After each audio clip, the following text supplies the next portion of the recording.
time for our insight, where we get to have a conversation with so many people in regards to a couple of things.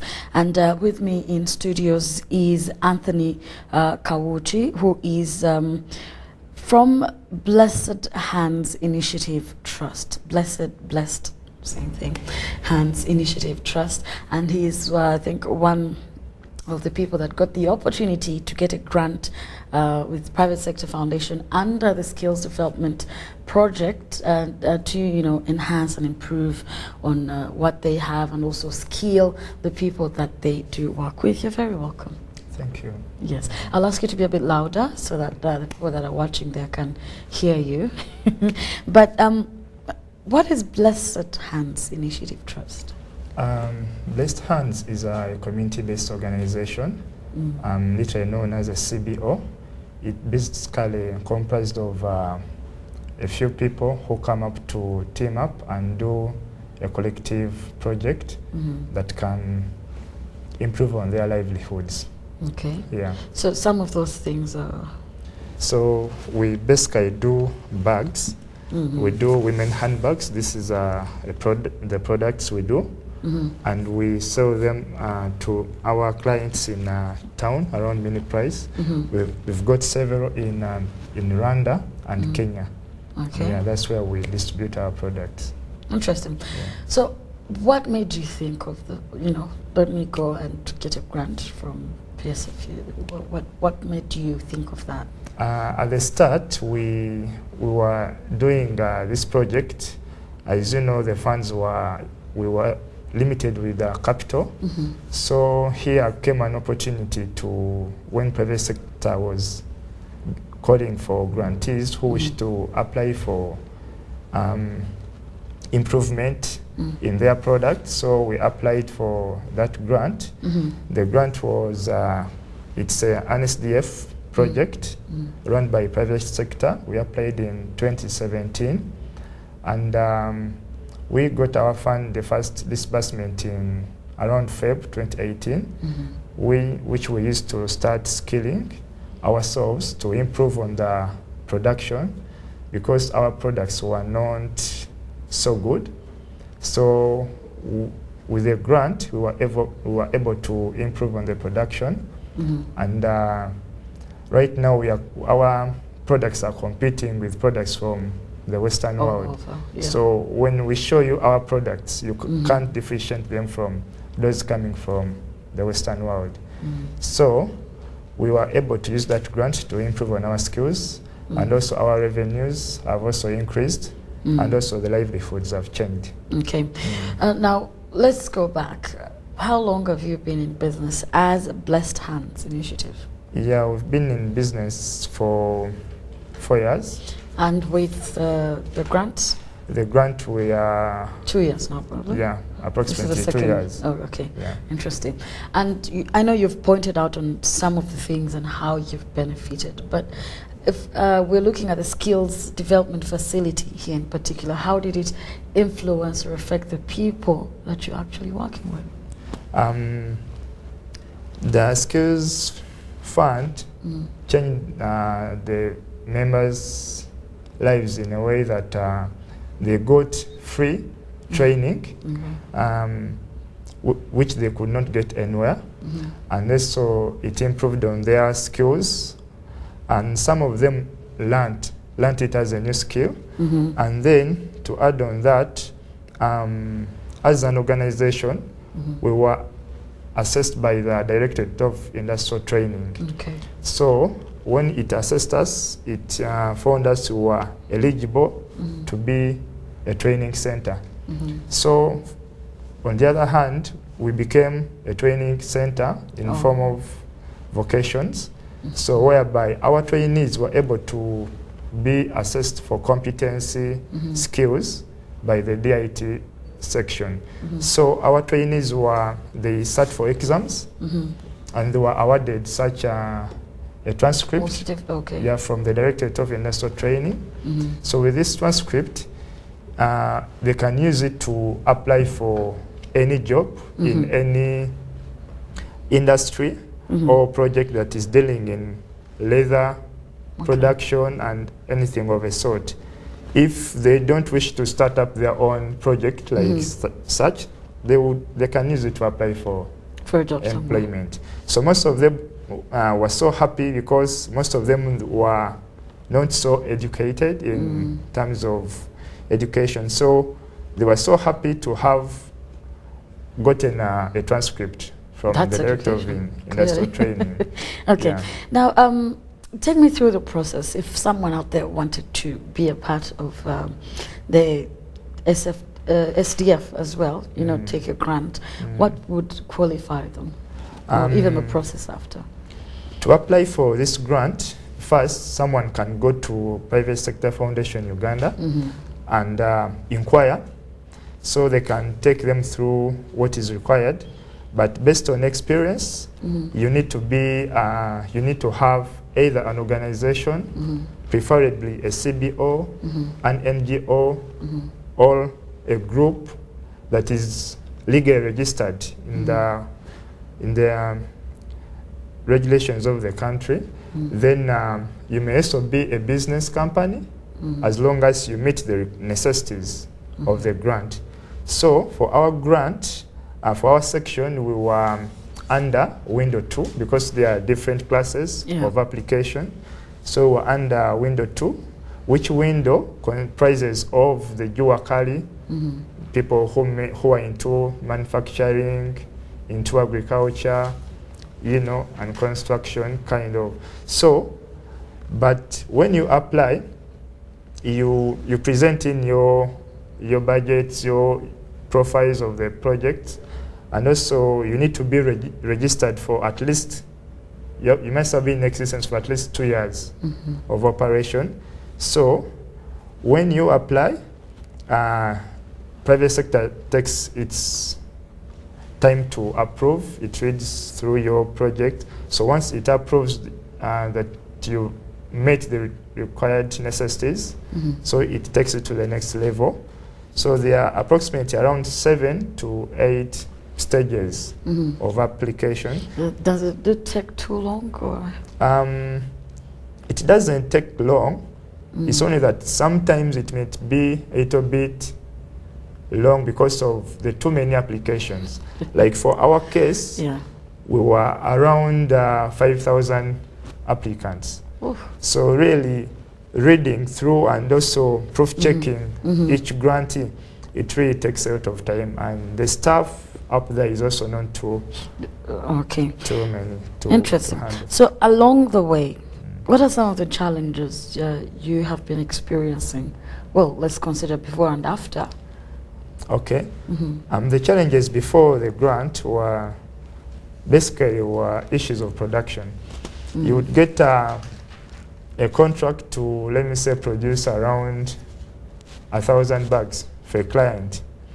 But then, since we're into business, you need to show your competence that you can produce, you supply, and then maybe they pay you after. So we could not meet such terms. So we would first inquire for a down payment so that we may make so the you can production. Make it happen. Yeah, and sometimes it was too strict to us because the clients who are coming to us, they had great belief in our production. So we had missed so many of them. So by the time we got the grant has helped us to meet. We can meet any. Really? Yeah, any. So we can handle like around 5 orders of different clients, and we deliver. Well, that's interesting. How many people are you, though? How many people are you working with? Yeah, before we were around 8 to 9 workers, but after the grant we are approximately 30. 30, that's a good number. Okay. So haven't you had the challenge of people appreciating your product, being that it's made in Uganda? I know we have a campaign of Buy and Build Uganda, but haven't you got challenges to get your product out there, for people to know? Even, aren't you doing too much to convince people that this is a good product, this is something you need to have? Actually, we are doing too much because actually when someone gets to know that it's a product from Uganda, they kind of get, but when you don't you don't reveal it to them that it's from Uganda, they actually get that belief that it's actually from. So you have to sometimes withdraw the information. Yeah, depending on also the market segment, the way the market is. Yeah. So has it improved since? Yeah, it has improved because we, in a month, we can make sales of approximately 3,000 bags. Yeah. That's a good start. Yeah, unlike before. So what you're saying is people can't tell you don't have any mark to show it's from Uganda or anything? They can't. Why not? Tell. They can't tell unless maybe someone has bought it and has used the product for quite some time, and let me say it starts depreciating. That's when she can get to know that, wow, this must have been a product from Uganda. But it's very difficult for them to tell. I mean, you should show the people that it's made in Uganda, because then why not? Yeah, but most of them know, especially our clients, because they come at the site and they see how the production takes place. And also maybe the members around in the community where we are located, for them they know that actually... Where is that? In Upper Kwange, Lukuli, in Machinda division. Okay. Yeah. Interesting. Now, I for one would be happy. Maybe think about it, you know. When you're making these bags somewhere, I don't know where, you please just put it, show it off. Yeah, actually we are hoping to get more modern equipments in production, so that we can do our own labeling, so people can know that the product is made in Uganda. Because I think people, if someone had it and it was a good bag, someone would be proud of it to have it. Because see, we're getting bags from all over, and yet you have the material here, everything here. So when someone imports it. Yeah, the material is not made from Uganda. We actually buy from the traders. So you're even buying the material, okay. Yeah, so for us we buy the material and we do the production. Don't we have the materials here? Well, no, there is a gap somewhere, so I will not put that on you.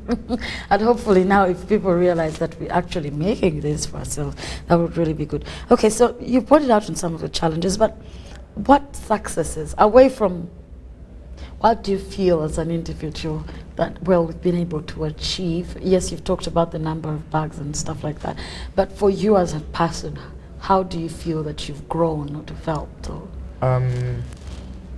I'm so appreciative for the project, because we have managed to attain social status in a way that when you get to the community where we stay, almost everybody knows that there's a project that does bags around there. And also we've got recognition from all over the media and through the ministries, Ministry of Gender, Public Service. And actually Ministry of Public Service gave us some machines as a token of thanks and appreciation.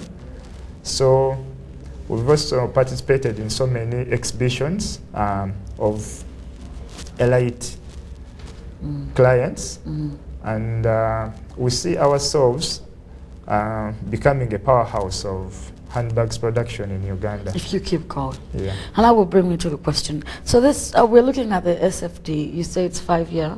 Yeah, it's a 5-year program. So basically you're going with them for 5 years. Is there hope? Well, they probably hinted on the fact that it will continue. Yeah, SDF is a 5-year government program of skilling people, but we as an organization, we were so honored to be one of the first beneficiaries of the project. But then it is not a guarantee that in the next 2 years or 3 it will be me. So I may not apply again, but then the other grantees will apply. So there's opportunities still. The opportunity is still on. Actually, this year, in the previous months around May, it was open. They advertised calling people to apply. So those who applied, they will be contacted and informed of whether they have gone through. So it's a continuous process, eh? That's very interesting. So let's look at what you want to put out there, the message you want to put out there as a Ugandan that said, well, I need to start this for myself. I need to put myself in this position. We have so many young people. We're complaining there's no jobs, I don't know what, you know, so many things. But you said, no, wait, I'm not going to wait for someone to give me that position of standing. I'm going to do it for myself. What are you giving out there to the young people? My advice to the young people is that what is most important at this time round is just start something where you are. All these opportunities will find you along the way. One challenge that I find that most people wait to get the money. Because I was going to tell, yeah, they wait to get the funding, then they start initiating. But now the challenge there is, you saw when you went to get the funding, when the funding comes, it finds you as a person or as the group, when you have so many personal challenges around you.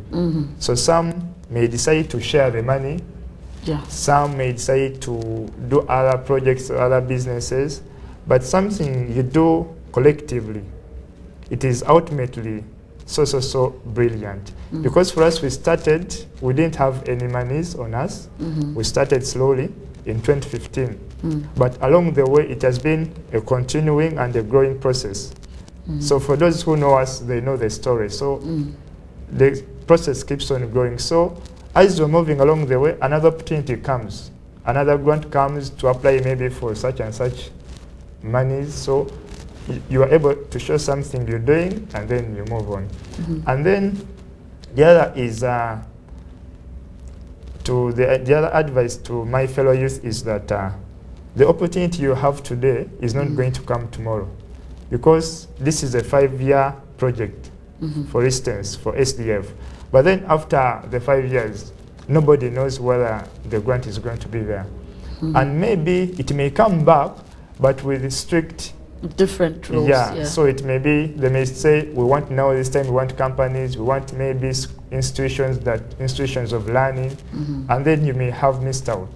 Like now, for instance, for us, we started as a community-based organization, but along the way, we are now an institute. So we can decide whether to continue operating as an institute or as an organization. Also, one thing I really forgot, do they come in and keep checking on performance and progress, you know? Yeah, so the funders always come in to check and see where you find challenge, where you're improving, and what is not moving on well. Because from the time of getting the grant, so our grant was meant to scale for around 6 months. So at the closure of the project must run for around 6 years. So the funders have the right to always come and check on you to see where you're getting challenges and what have you. So now that's where the challenge comes to most people. When they get any kind of grant, they just share and disappear. How did you learn to do this? After my education at campus, I just thought of starting something enterprising. So I got in touch with some colleague and we started. Just like that? Yeah, it just started. Okay, interesting. That's very interesting. Now, so many young people, because our time is fast moving, but so many young people could have the opportunity. But some of them are saying agriculture, why? Hands-on skills, why?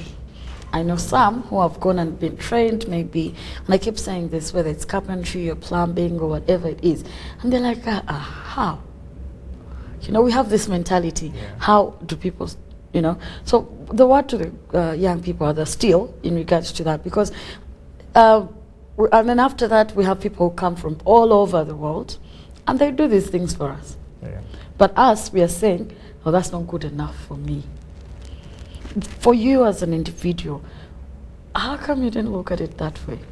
I didn't look at it that way because I focused on the long term. Okay. You see, the problem we have most people, we Africans, we look at short-term things. But long-term, I can give you an example. Since the years we were young, our parents and our grandies used to hold bags up to now. So even if the world is to end, let me say if I'm to die today, Okay. people are going to continue buying bags. Yeah, so I thought that any business you do, anything, any initiative you do, like agriculture, it's a continuing process. Years back, we've been growing food, and it will continue as long as people keep on existing on the on Earth. Yeah, are we also taught the wrong things? Are we told that you have to go to school and get a job? I don't know where. Is this what we are following? Because you see so many young people from the university, they rather sit home than go ahead and do something productive like this. That is also a very serious vice, because most people think education is the outright path to success. Well, there's kinds of education, even that is education. Yeah, but then education is not a prerequisite to success. Yeah, so anything you do can lead you to success as long as you maintain consistency and persistence. But it's a stepping stone, though. Yeah, it gives you. It enhances. Yeah. Yeah, but then the most important thing is people should have passion in whatever they do. Yeah, because if you don't have passion in what you do, you lose the morale. Yeah, the morale and everything. And you have passion for this? Yeah. Interesting. Well, I must say I do appreciate you for being here with us. Very beautiful bag. I would love for you to show it again, because I, for one, would want you to keep putting made in Uganda. I've touched it, I've felt it, and it really looks good. You can open it so that we can see how it looks inside. So young people should be supported, should be, considered in regards to what they're doing and what they're offering. I don't know who is working out there, but he's showing off his bag right now. If we could bring in that picture. So that we can show what he is offering in just a few seconds. That he is showing off what he's doing. Of course, we need to support our people, really, guys, at the end of the day. Very, very good, very impressive. It looks really, really good. So pretty much you're studying the environment, you know what people want. I wish I would see them made in Uganda somewhere. And I do wish you the best of luck. Thank you so much. Anthony Kawuchi, who is, of course, from Blessed Hands Initiative Trust, and he's been telling us how he's benefited from the skills development facility with the Private Sector Foundation and so many other players, the government, World Bank as well, right? So if you can get that opportunity to apply for the grant, go ahead and do that. Just make sure you fit within the requirements. Thank you so much. I do appreciate it. I'll be leaving you with our Forex. My name is Roina Kajumba, from me and the entire team. Have yourselves a good day.